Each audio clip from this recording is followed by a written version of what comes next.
नमस्कार साथियों, स्वागत है आप सभी का एक बार फिर से हमारे चैनल द एस्पिरेंट पर।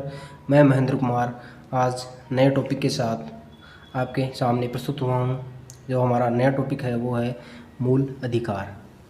तो आप सभी को वीडियो पसंद आए तो लाइक करें, सब्सक्राइब करें, शेयर करें और बेल आइकन को प्रेस करें, जिससे जो अगली वीडियो की नोटिफिकेशन है वो आपके पास पहुँच जाएगी। ठीक है, देखते हैं हमारा टॉपिक मूल अधिकार। मूल अधिकार दोस्तों हमारे संविधान के अनुच्छेद 12 से 35 तक है। इनमें दोस्तों वो हमारा जो संविधान का भाग 3 है उसमें दिए हुए हैं विस्तृत रूप से। इनमें जो मूल अधिकार हैं इनको संविधान का मैग्ना कार्टा भी कहा गया है। ठीक है, इन्हें संयुक्त राज्य अमेरिका जो देश है उसके संविधान से हमने सर्वप्रथम अपनाया। और मूल अधिकार देश में सरकार द्वारा जो कठोर कानून बनाए जाते हैं, जो भी कोई नियम कानून उल्लंघन के समक्ष, इसके तहत नागरिकों को स्वतंत्रता प्रदान की जाती है कि नागरिक इसके समक्ष स्वतंत्र रूप से रह सकता है, अपने अधिकार रखता है, कुछ मौलिक अधिकार हैं। उसके बाद मूल अधिकारों की जो प्रकृति है वो नकारात्मक होती है, क्योंकि जो राज्य सरकार है वो नियम बनाती है, उसके अधिकार क्षेत्र से बाहर नागरिकों को मूल अधिकार प्रदान किए जाते हैं। और इनका उल्लंघन अर्थात इनका हनन होने पर अपन सीधे सर्वोच्च न्यायालय में जा सकते हैं, अर्थात सर्वोच्च न्यायालय इसके खिलाफ एक्शन लेगा। ठीक है, उसके आगे अनुच्छेद 12, जो हमारा पहला अनुच्छेद है वो है अनुच्छेद 12। इसमें दी गई है राज्य की परिभाषा। राज्य के अंतर्गत दोस्तों हमारे भारत को इसमें राज्य कहा गया है, अर्थात स्टेट का दर्जा दिया गया है। पूरे वर्ल्ड की दृष्टि से अर्थात संसार की दृष्टि से पूरा यहाँ पे राज्य का दर्जा दिया गया है, जिसमें राज्य के लोक प्राधिकारी और जो सरकारी सेवाओं में लिप्त हैं वो व्यक्ति, और इसमें पुलिस सेवा से संबंधित व्यक्ति, और जो अपने लोक प्राधिकारी में आ गए अपने पीएम मंत्री वगैरह। इसमें जो खास बात है वो है दोस्तों कि इसमें राज्य की परिभाषा में अपनी न्यायपालिका को नहीं रखा जाता है, अर्थात न्यायपालिका इससे स्वतंत्र रहती है, अर्थात पृथक रूप से इसका अलग कार्य है। आगे देखते हैं, इसमें है अनुच्छेद 13। यहाँ पे जो न्यायालय द्वारा इसमें दिया गया है दोस्तों कि जो मूल अधिकार जो अपन ने अपनाए थे उनसे पहले कोई विधि अगर बनी हुई है और वो विधि अगर वर्तमान में जो मूल अधिकार है उनका हनन करती है तो उस विधि को यहाँ पे असंगत बताया गया है अनुच्छेद 13 के तहत, और इसका उस हद तक अपन आच्छादन कर देंगे, अर्थात इसको ढक देंगे, अर्थात इसको हटा देंगे कि जिस हद तक ये हमारे मूल अधिकारों का उल्लंघन करती है उस हद तक इस विधि को अपन हटा सकते हैं, अर्थात इसका आच्छादन कर सकते हैं, अर्थात ढक सकते हैं। ठीक है, उसके आगे देखते हैं, और इन अधिकारों का हनन करती है तो उसे हटाया जा सकता है। और उसकी न्यायिक समीक्षा, अर्थात न्यायिक समीक्षा का अर्थ है यहाँ पे न्यायालय द्वारा उसकी शुद्ध रूप से जांच की जा सकती है, अर्थात न्यायालय जांच कर सकता है इसकी मौलिक अधिकारों के संबंध में। आगे है समानता का अधिकार। जो अपना पहला मौलिक अधिकार है वो है समानता का अधिकार, अनुच्छेद 14 से 18। ठीक है, देखते हैं, अनुच्छेद 14 है दोस्तों विधि के समक्ष समानता। विधि के समक्ष समानता का अर्थ है दोस्तों यहाँ पे मैं आपको बता दूँ कि हर व्यक्ति, जो हमारे भारत का जो हर नागरिक है उसको निःशुल्क रूप से अर्थात सभी लोगों को समान रूप से कानून प्राप्त होगा, अर्थात यहाँ दिया हुआ है यहाँ कानून के समक्ष सभी नागरिकों को समान अधिकार प्राप्त होंगे। ठीक है, सभी लोगों को कानून प्राप्त होगा। और यहाँ विशेषाधिकारों की बात कही गई है, परंतु यहाँ पे दिया गया है कि सभी नागरिकों को, यहाँ पे जो पहला पॉइंट है वो दिया हुआ है कि सभी नागरिकों को समान रूप से कानून प्राप्त होगा। लेकिन दोस्तों यहाँ पे विशेषाधिकारों की बात कही गई है कि किसी को भी विशेषाधिकार प्राप्त नहीं होंगे, लेकिन अनुच्छेद 361 है, ये कहता है कि राज्यपाल और राष्ट्रपति को विशेष अधिकार यहाँ पे दिए हुए हैं, अर्थात इनके पद पे रहते हुए इन पे कोई मुकदमा दायर नहीं हो सकता। पद से हटने के बाद इन पे मुकदमा दायर हो सकता है। ठीक है, आगे देखते हैं। आगे है अपना अनुच्छेद 15। तथा किसी भी व्यक्ति को अपन धर्म, मूल वंश, जाति, लिंग, जन्म स्थान के आधार पर उसके साथ भेदभाव नहीं कर सकते। ठीक है, एक रूप से अपन ने पढ़ा था कि सामाजिक न्याय वो भी इसी से संबंधित है। प्रस्तावना में देखा था अपन ने कि किसी भी व्यक्ति के साथ धर्म, मूल वंश, जाति, लिंग और जन्म स्थान के आधार पर भेदभाव नहीं होना चाहिए। इसमें राज्य द्वारा जारी निर्देशों के अनुसार किसी भी व्यक्ति के साथ भेदभाव नहीं किया जाएगा। ठीक है, उसके बाद राज्य द्वारा निर्देश दिया गया है कि किसी भी व्यक्ति के साथ जो सार्वजनिक स्थान है, अपने तालाब, कुआं, रेस्टोरेंट आदि के आधार पर भेदभाव उसके साथ नहीं किया जाना चाहिए। अर्थात वो कहीं भी स्वतंत्र रूप से घूम सकता है, विचरण कर सकता है, कहीं भी, जिसमें उदाहरण तालाब, कुआं, बावड़ी, रेस्टोरेंट जो सार्वजनिक स्थान है वहाँ पे। और ये जो प्रावधान है दोस्तों, वो 93 जो संविधान संशोधन है उसके तहत 2003 में जोड़ा गया। और अनुच्छेद 16 जो है वो कहता है कि लोक नियोजन के अवसर में समानता। अर्थात इसके तहत किसी भी नागरिक के साथ धर्म, लिंग, जन्म स्थान, निवास और उद्भव के आधार पर भेदभाव नहीं किया जाएगा। ठीक है, इसके तहत राज्यों को निर्देश दिया गया है कि सरकारी सेवाओं के पदों पर नियुक्ति में सभी नागरिकों को समान अवसर प्राप्त होंगे। ये तो पहला पॉइंट है कि सभी नागरिकों को सरकारी सेवाओं में जो नियुक्ति होती है वहाँ पे समान अवसर दिए जाएंगे। लेकिन दोस्तों यहाँ पे सेकंड पॉइंट दिया हुआ है कि संसद को एक विशेष शक्ति प्राप्त होती है कि जो राज्य में उपस्थित जो पिछड़े वर्ग के जो लोग हैं उनको सरकारी सेवाओं के नियुक्ति में, उनकी पदोन्नति में विशेष आरक्षण वो दे सकती है, उसे तो नियम बना सकती है। तो यहाँ पे दिया हुआ है कि संसद को विशेष शक्ति प्रदान की गई कि वो मुख्यतः किसी विशेष पिछड़े वर्ग के लिए आरक्षण की व्यवस्था करेगी। और जो अनुच्छेद 16(4) है उसमें कहा गया है कि राज्य सरकारी सेवाओं के पदों पर अनुसूचित जाति, जनजाति के नागरिकों हेतु नियुक्ति में आरक्षण की व्यवस्था करेगा। ठीक है, इसके तहत प्रमुख 2 आयोगों का गठन किया गया है, जिनमें पहला है काका कालेकर की अध्यक्षता में जो पहला पिछड़ा वर्ग आयोग गठित किया गया था वो था 1953 में, और इसकी रिपोर्ट प्रस्तुत की गई थी 1955 में। और जो सेकंड था वो था 1979 में मंडल आयोग, इसकी रिपोर्ट 1980 में प्रस्तुत की गई। इसके तहत जो प्रावधान थे वो निम्न थे दोस्तों। पहला है कि मंडल आयोग द्वारा 27% जो मंडल आयोग द्वारा दिया गया जो आरक्षण है वो 27% वैध होगा। ठीक है, और कुल आरक्षण 50% से अधिक नहीं होगा। लेकिन दोस्तों जो अनुच्छेद 16(4) ख है वो ये कहता है कि जो बैकलॉग है उसको मिलाकर 50% से अधिक आरक्षण हो सकता है। बैकलॉग के बारे में जानते हैं अपन।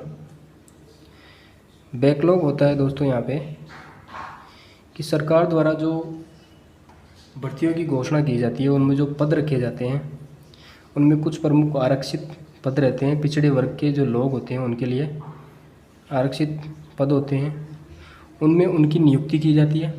लेकिन जो कुछ पद है वो उनमें रिक्त हो जाते हैं, रिक्त रह जाते हैं, तो वो अगली जो भर्ती की घोषणा होती है उनमें उनका कोटा पूरा कर लिया जाता है, जिसे बैकलॉग कहा जाता है। उसके बाद देखते हैं यहाँ पे पदोन्नति में आरक्षण नहीं दिया जाएगा। अर्थात इसे जो अपना 78वां संविधान संशोधन था उसके तहत कहा गया है कि पदोन्नति में भी आरक्षण दिया जाएगा। ठीक है दोस्तों, आगे है अपना अनुच्छेद 17 अस्पृश्यता का अंत। यहाँ पे है अस्पृश्यता का अंत अर्थात छुआछूत। जो हमारे जो पारंपरिक रूप से अर्थात पुराने जो रीति रिवाज है उसके आधार पर जो छुआछूत की परंपरा चली आ रही थी उसको समाप्त किया गया है। उसके तहत जो अपने अस्पृश्यता उन्मूलन अधिनियम 1955 बनाया गया है। ठीक है, इसके तहत किसी भी व्यक्ति के साथ किसी भी प्रकार का छुआछूत और जो पुराने रीति रिवाज है इनको समाप्त कर दिया गया है और छुआछूत की परंपरा को भी संपूर्ण रूप से समाप्त कर दिया गया है इस अधिनियम के तहत। और अनुच्छेद जो 18 है वो कहता है कि उपाधियों का अंत था। जो हमारे जो पुराने जो पारंपरिक रूप से या फिर सॉरी दोस्तों पारंपरिक रूप से क्या जो पुराने जो अपने जो लोग थे जो EIC के समय पर जो लोग थे जो ब्रिटिश लोग थे उनके द्वारा जो धारण की गई प्रमुख जो उपाधियाँ थी जिनमें थे लॉर्ड, सर, इन उपाधियों को वर्तमान में समाप्त कर दिया गया है। यहाँ पे औपनिवेशिक देखो दोस्तों यहाँ पे दिया हुआ है औपनिवेशिक काल से चली आ रही प्रमुख उपाधियों का अंत किया गया। यह केवल शिक्षा, सेना और भारत रत्न अर्थात शिक्षा के क्षेत्र में और सेना के क्षेत्र में जो अपने पुरस्कार या जो उपाधियाँ दी जाती है उनको छोड़कर सभी को समाप्त कर दिया गया है। आगे देखते हैं।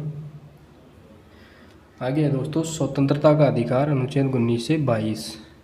अनुच्छेद 19 में कहा गया है जो 6 प्रमुख रूप से स्वतंत्रताएं दी गई हैं उनमें पहली है वाक एवं अभिव्यक्ति की स्वतंत्रता अर्थात हम कहीं भी अपना विचार प्रस्तुत कर सकते हैं, बोल सकते हैं, भाषण दे सकते हैं। और जो सेकंड है वो है शांतिपूर्वक निरायुध सम्मेलन करने की स्वतंत्रता अर्थात कहीं भी अपन सम्मेलन कर सकते हैं, भाग ले सकते हैं सम्मेलन में। संगम, संघ और सहकारी समितियां बनाने की स्वतंत्रता। सहकारी समितियों का जो प्रावधान है दोस्तों 97 संविधान संशोधन 2011-12 के तहत जोड़ा गया। आगे है 4th नंबर पे भारत के राज्य क्षेत्र में सर्वत्र रूप से अपन आबाद रूप से संचरण कर सकते हैं, घूम सकते हैं। 5वां है दोस्तों भारत राज्य के किसी भी भाग में घूमने और रहने अर्थात निवास करने का अधिकार है। तो यहाँ पे दोस्तों JK में ये अधिकार पहले नहीं था लेकिन वर्तमान में दोस्तों JK को 2 केंद्र शासित प्रदेशों में बांट दिया गया है और यहाँ पे संपूर्ण रूप से हमारा संविधान लागू हो चुका है।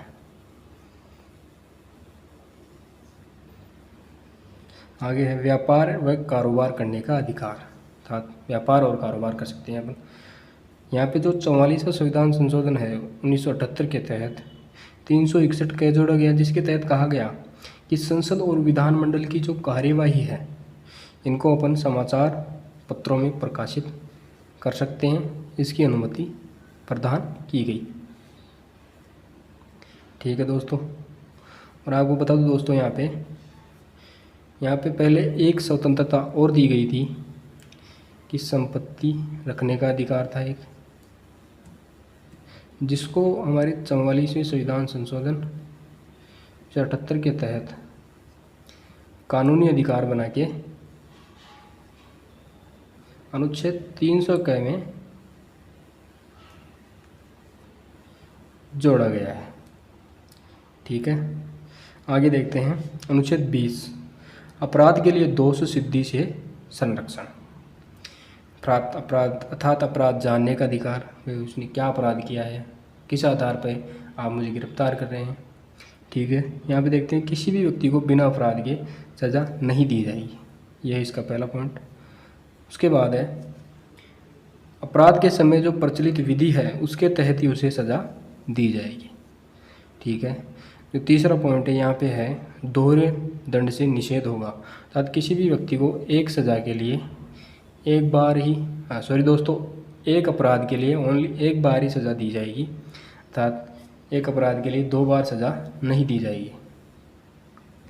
ठीक है, उसके बाद है किसी व्यक्ति को स्वयं के विरुद्ध गवाही से छूट अर्थात उसको जबरन स्वयं के विरुद्ध गवाही नहीं दी जाएगी। ठीक है, उसके बाद है अनुच्छेद 21 प्राण व दैहिक स्वतंत्रता का अधिकार। यह हर व्यक्ति को जो भारत में निवास करता है उसको जीवन जीने का अधिकार प्रदान करता है कि उसे जीने का अधिकार होगा। और ये शब्दावली है दोस्तों जापानी संविधान से अपनाई गई है अर्थात जापान के संविधान से अपनाई गई है। इसके तहत किसी व्यक्ति को विधि द्वारा स्थापित उचित प्रक्रिया के तहत ही अपन मृत्युदंड दे सकते हैं कानूनी तौर पर। और इसी अनुच्छेद में 86वें संविधान संशोधन 2002 के द्वारा 21A जोड़ा गया 21 से जोड़ा गया, जिसमें कहा गया है कि 6 से 14 वर्ष के जो बच्चे हैं उनका जो शिक्षा प्राप्त करने का खुद का अधिकार होगा, ये दिया हुआ है यहाँ पे। और यहाँ पे एससी द्वारा निजता का जो अधिकार है इसको भी अनुच्छेद 21 का विस्तृत भाग माना गया, जिसके तहत दोस्तों अपन को नींद का अधिकार, विदेश जाने का अधिकार, स्वच्छ जलवायु प्राप्त करने का अधिकार, और यहाँ पे दोस्तों जो अपने जो जानवरों को भी यहाँ पे जीने का अधिकार प्रदान किया गया है। इसके तहत जो जल्लीकट्टू जो दौड़ थी बैलों की, उसको 7 मई 2014 को समाप्त कर दिया गया है दोस्तों। ठीक है, आगे देखते हैं अनुच्छेद 22 गिरफ्तारी तथा निवारक निरोध से संरक्षण। तथा इसके तहत किसी भी सामान्य व्यक्ति को शक के आधार पर गिरफ्तार किया जाता है।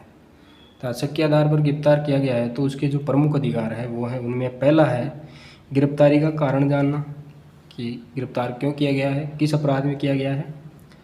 और सेकंड है अपने वकील से परामर्श कर सकता है और 24 घंटे के अंदर अंदर न्यायाधीश के समक्ष उपस्थित होने का उसका अधिकार होगा। ठीक है, उसके बाद है शोषण के विरुद्ध अधिकार, अनुच्छेद 23 और 24। 23 में है बेगार, बलात्श्रम और मानव दुर्व्यवहार का प्रतिषेध। अर्थात बेगार का अर्थ है दोस्तों किसी भी व्यक्ति को जो वो कार्य कर रहा है उसकी पर्याप्त मजदूरी ना देना। ठीक है, उसके बाद बलात्श्रम का जो अर्थ है वो है किसी भी व्यक्ति को जबरन कार्य करवाना किसी भी व्यक्ति से। और जो मानव दुर्व्यवहार है दोस्तों वो है मानव के अंगों की तस्करी करना।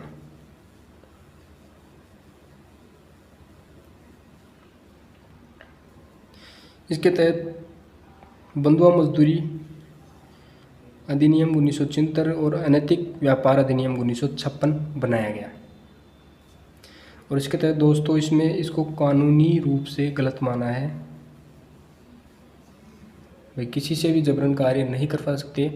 और मानव के अंगों की तस्करी को भी यहाँ पे कानूनी रूप से गलत माना गया है। और अनुच्छेद 24 है दोस्तों कारखानों आदि में बालकों के नियोजन का निषेध। अर्थात 14 वर्ष से कम उम्र के जो बच्चे हैं हमारे, उनको किसी भी खतरनाक उद्योग और फैक्ट्री वगैरह आदि में लगाना कानूनन जुर्म माना जाएगा। इसके तहत 14 वर्ष से कम उम्र के बच्चों को खतरनाक उद्योग फैक्ट्री में काम करने से रोकना, और जो काम करवाने वाले व्यक्ति है उनको सजा का प्रावधान है। आगे दोस्तों भारत में संसद द्वारा राष्ट्रीय बाल अधिकार संरक्षण अधिनियम 2005 के तहत राष्ट्रीय बाल अधिकार और राज्य बाल अधिकार आयोग का गठन किया गया है। और इसकी जो मुख्य बात है वो है कि इनका जो अध्यक्ष है वो दोस्तों वो हमेशा महिला होगी। ठीक है, उसके बाद जो बाल श्रम अधिनियम 1986 पारित किया गया।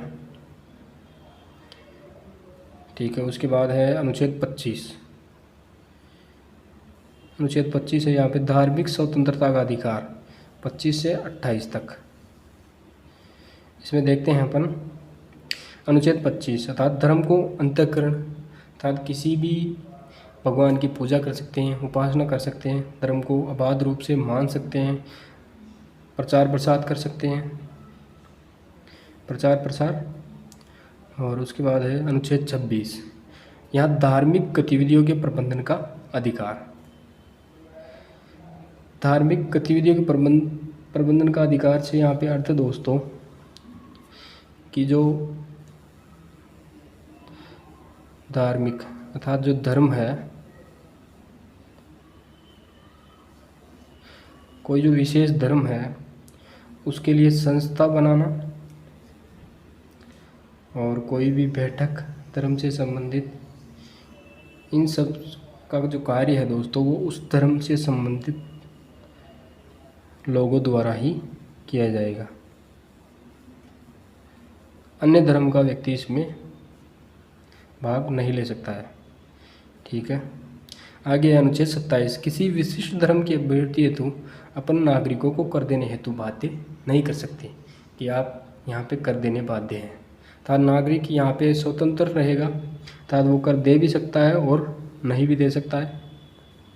ठीक है, अनुच्छेद 28 जो है वो है कुछ शिक्षण संस्थानों में धार्मिक गतिविधियाँ तथा उपासना में भाग लेने से छूट प्राप्त होगी।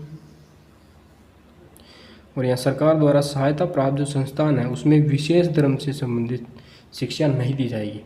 लेकिन यहाँ पे दोस्तों जो निजी संस्थान है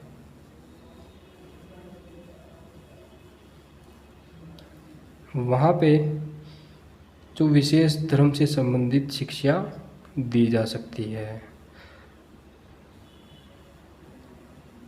अर्थात यहाँ पे राज्य इंटरफेयर नहीं कर सकता है। आगे है संस्कृति एवं शिक्षा संबंधी अधिकार। यह है अनुच्छेद 29 और 30। अनुच्छेद 29 कहता है कि अल्पसंख्यक वर्गों के हितों का संरक्षण, तथा जो अल्पसंख्यक वर्ग है दोस्तों वो है हमारे यहाँ हिंदुस्तान में जो अल्पसंख्यक वर्ग है वो है सिख, ईसाई, मुस्लिम और फारसी। ये प्रमुख अल्पसंख्यक समुदाय हैं जिनके लिए प्रमुख मौलिक अधिकार हैं कि उन वर्गों के हितों का संरक्षण और उनकी भाषा, बोली, लिपि और संस्कृति को बनाए रखने का उनका एक विशेष अधिकार होगा। तो हमारे यहाँ पे उनकी खुद की भाषा को बोल सकते हैं, संस्कृति को बनाए रख सकते हैं, अपने बच्चों को अपनी भाषा और अपनी संस्कृति आदि को बनाए रखने के लिए कह सकते हैं। और इसके साथ अनुच्छेद जो 30 है वो है अल्पसंख्यक वर्गों को अपनी इच्छा से शिक्षण संस्थान की स्थापना व उनके प्रबंधन का अधिकार होगा, अर्थात वह अपनी इच्छा से शिक्षण संस्थान की स्थापना कर सकते हैं, उसका प्रबंधन कर सकते हैं। उसके बाद है अनुच्छेद 32। अनुच्छेद 32 दोस्तों यहाँ पे सबसे इम्पोर्टेंट मौलिक अधिकार है। इसके तहत दोस्तों हमारे जो मौलिक अधिकार हैं उनका संरक्षण किया जाता है। और यहाँ पे इस अनुच्छेद के तहत 139 सुप्रीम कोर्ट और 226 के तहत हाई कोर्ट द्वारा कुछ रिट जारी की जाती है, जिसके बारे में अपन जानते हैं। पहली रिट है यहाँ पे बंदी प्रत्यक्षीकरण।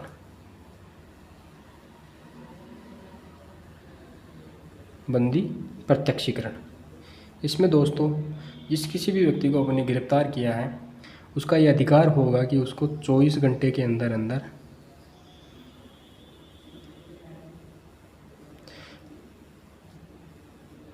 न्यायाधीश के समक्ष उपस्थित होना। ठीक है, उसके बाद जो सेकंड है वो है परमादेश। ये दोस्तों जो सरकारी विभाग के जो व्यक्ति हैं अर्थात सरकारी विभाग के अधिकारी, उनके विरुद्ध जारी की जाती है आदेश की अवहेलना कर दी जाती है उनके द्वारा, तब जारी की जाती है। अधिकारियों के विरुद्ध आदेश की अवहेलना करने पर। ठीक है, आगे है दोस्तों 3rd नंबर पे प्रतिषेध। प्रतिषेध में है दोस्तों जो उच्च न्यायालय है उसके द्वारा जो अधीनस्थ न्यायालय है उसके समक्ष जारी की जाती है, अर्थात अधीनस्थ न्यायालय द्वारा अपने अधिकार क्षेत्र से बाहर जाकर अगर कोई कार्य किया जाता है तो उस समय उच्च न्यायालय यह जारी कर सकता है। ठीक है, उसके बाद जो 4th नंबर पे है वो है अपने उत्प्रेषण तथा सूचना। यहाँ पे जो हाई कोर्ट है दोस्तों, वो अधीनस्थ न्यायालय को किसी लंबित चल रहे मामले को अपने पास स्थानांतरित करने के लिए सूचना दे सकता है। यहाँ पे दोस्तों आगे देखते हैं अपन।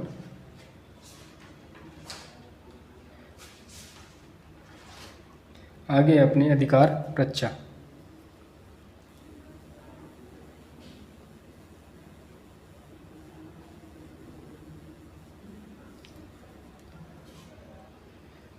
अधिकार पर्चा यहाँ पे दोस्तों सार्वजनिक और निजी दोनों प्रकार की रिट है। इस रिट के तहत कोई व्यक्ति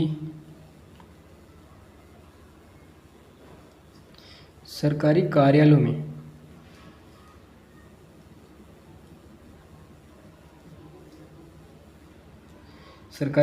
में अपने दावे के रूप में याचिका दायर कर सकता है। ठीक है, ये हो गई अपनी 5 रिट जो एससी और एससी द्वारा जारी की जाती है। उसके बाद अनुच्छेद 33। यहाँ पे संसद जो हमारे जो पुलिस बल है और जो अनुशासन बल है, सैन्य बल है, उसके समक्ष जो उसके अधिकारी है, उनके जो मूल अधिकार है उनको सीमित कर सकती है। ये संसद को विशेष अधिकार है। उसके बाद अनुच्छेद 34। अनुच्छेद 34 में यहाँ अगर किसी क्षेत्र में सैन्य शासन लागू है तो वहाँ के नागरिकों के मूल अधिकार को यहाँ पे समाप्त किया जा सकता है दोस्तों। कि अगर किसी क्षेत्र में सैन्य शासन लागू है तो उस क्षेत्र विशेष में वहाँ के नागरिकों के मूल अधिकारों को सीमित किया जा सकता है। उसके बाद है अनुच्छेद 35। इसके तहत संसद को कुछ अनुच्छेदों से संबंधित नियम बनाने का अधिकार दिया गया है, जिनमें अनुच्छेद 16(3), अनुच्छेद 16(4), अनुच्छेद 32, अनुच्छेद 33 और अनुच्छेद 34। और यहाँ पे दोस्तों जो अनुच्छेद 35A है वो वर्तमान में हटा दिया गया है।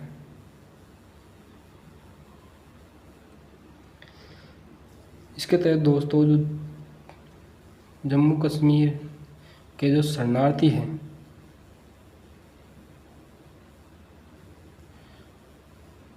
उनके संबंध में ये अनुच्छेद बनाया गया था। ठीक है दोस्तों, और यहाँ पे हमारा टॉपिक आज समाप्त होता है। मौलिक अधिकारों का टॉपिक यहाँ पे समाप्त होता है। मिलते हैं अगले टॉपिक के साथ। ठीक है दोस्तों, शुक्रिया, धन्यवाद। वीडियो को लाइक करें, शेयर करें एंड सब्सक्राइब करना ना भूलें। थैंक यू, धन्यवाद।